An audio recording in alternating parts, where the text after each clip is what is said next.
Ternyata ini penyebab sehingga timnas Indonesia U20 kalah dari Slovakia U20.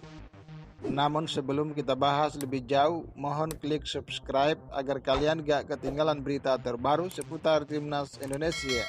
Kalau sudah subscribe, mari kita lanjut. Timnas Indonesia U20 kalah saat berjumpa Slovakia U20 pada turnamen Costa Salida Regions de Murcia Football Week.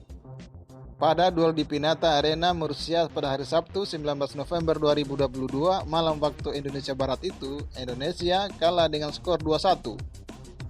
Indonesia sejatinya unggul lebih dulu lewat suntikan striker Rafael William Stroep, calon pemain naturalisasi kelahiran Belanda di menit ke-28. Skor ini bertahan hingga babak pertama usai. Kemudian di 10 menit akhir laga babak kedua, Slovakia membuat 2 gol sekaligus membalikan keadaan. Penalti Timothée Jambor pada menit ke-81 dan aksi Damian Kasut pada menit ke-84 membuat Indonesia harus mengakhiri laga dengan kekalahan.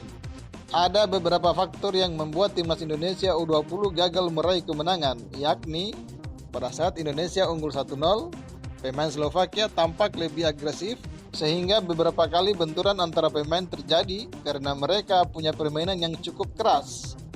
Pemain Indonesia sempat terpancing untuk membalas melihat permainan Slovakia. Puncaknya, 10 menit terakhir Indonesia tak bisa mengendalikan emosi sehingga kehilangan konsentrasi dan kemasukan 2 gol. Ditambah lagi ada beberapa keputusan wasit yang merugikan timnas Indonesia U20. Puncaknya pada penghujung laga, bek Justin Hubner harus diganjar kartu merah karena dia dianggap melakukan pelanggaran dan bersitegang dengan striker Adam Greiger.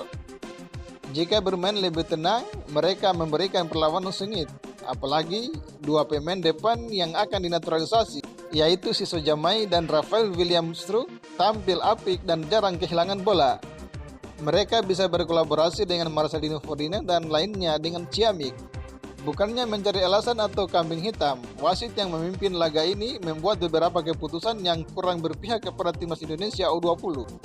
Saat masih unggul 1-0, Indonesia punya kans menggandakan keunggulan. Pada pertengahan babak kedua, ada satu pemain belakang Slovakia yang melakukan handball, namun wasit tidak memberikan penalti. Padahal dalam tayangan ulang, posisi wasit tidak jauh dan menghadap ke pemain yang melakukan handball tersebut.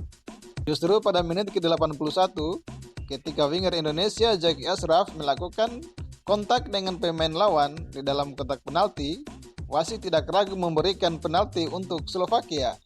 Faktor kekalahan timnas Indonesia bisa dibilang lebih banyak karena faktor non-teknis. Samping itu, pada babak kedua, Ronaldo Kuate dan kawan-kawan agak kesulitan melakukan serangan ke pertahanan Slovakia karena kalah angin. Angin bertiup sangat kencang ke daerah pertahanan Indonesia. Kondisi sebaliknya dialami Slovakia, mereka bisa mengirimkan bola lebih cepat ke pertahanan Indonesia. Bagaimana menurut kalian?